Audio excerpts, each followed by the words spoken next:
Crouse. All right, well, congratulations on the film. Thank you very much. We're really happy. Tell me a little bit about the people that we see in the film. Is it correct to call them reenactors? Like, so I was thinking Civil War reenactors, that kind of thing. Tell me a little bit about this sort of subculture of people that we meet in the movie. Okay.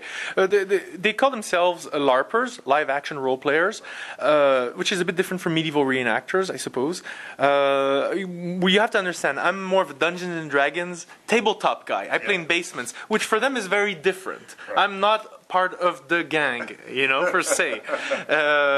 So I do like to indulge in fantasy and escape, and that's what drew me to this story, but it's a different pastime altogether, And so a lot of LARPers are worried that it makes them look bad, this film, because it gets violent and there's tension. And we keep explaining to people it's not a documentary about LARPing. It's a fiction that takes place through LARPing, but it's not about that. Right. Well, tell me a little bit about how widespread this is. This is the first time I've heard of such a thing. I've heard of Civil War reenactors, but I've not actually heard of LARPers before.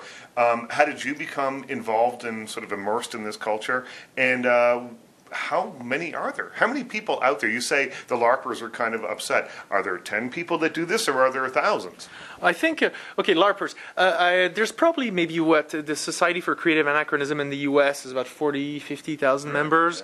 In Quebec, there's probably 4,000, 5,000, 6,000 people. Where we filmed in the summer, there's a medieval co-op, and they have a medieval festival where there's 2,000 people duking it out in the woods. So it's fairly big, if you count all the industries around that make the clothes, the weapons. Right.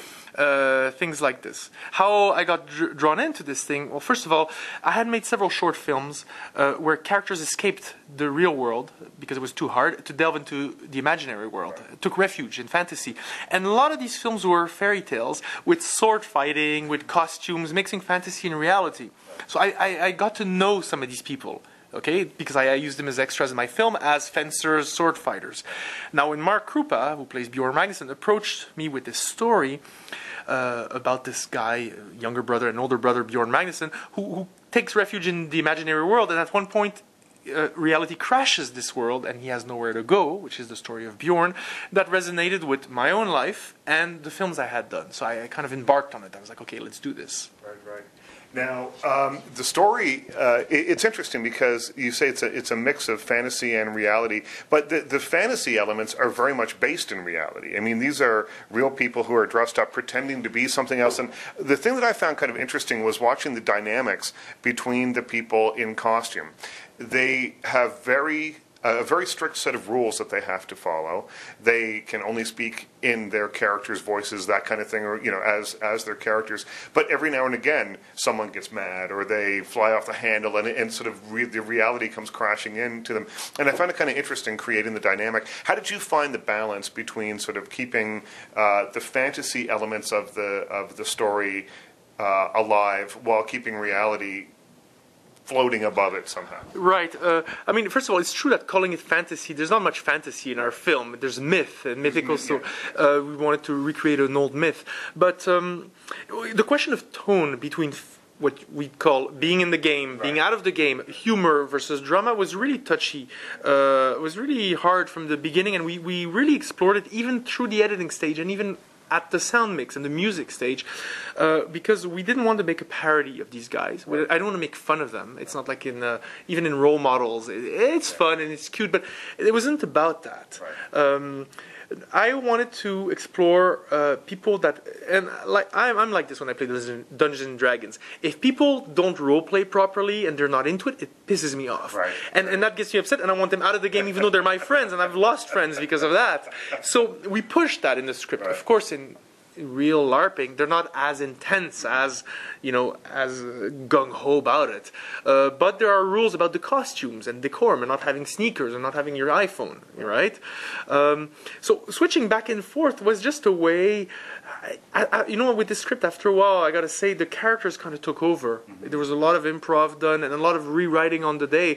And just when characters didn't get what they really wanted in real life in the game, they broke out of character. Right. And the only thing with Bjorn is that he stays in character through and through, you know, even in the end. How many real LARPers were involved in the scenes? Because there's a lot.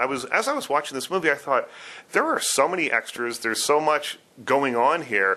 For $500,000, for $500,000. For $500,000, doesn't look like it cost $500,000. Looks like it cost much more than that. Yeah, well, we were fortunate enough to.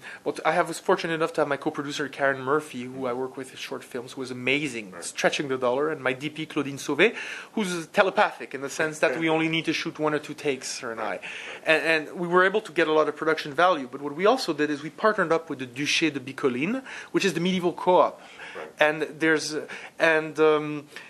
all the guys there are real LARPers, except for the speaking actors. Right. So they're all real LARPers. What we actually did is we went in the summer during their festival with a crew of only 5 people in the camera. We had to dress in costume. I had to wear pelts on the camera. Myself and the camera, I'd be dressed as a peasant.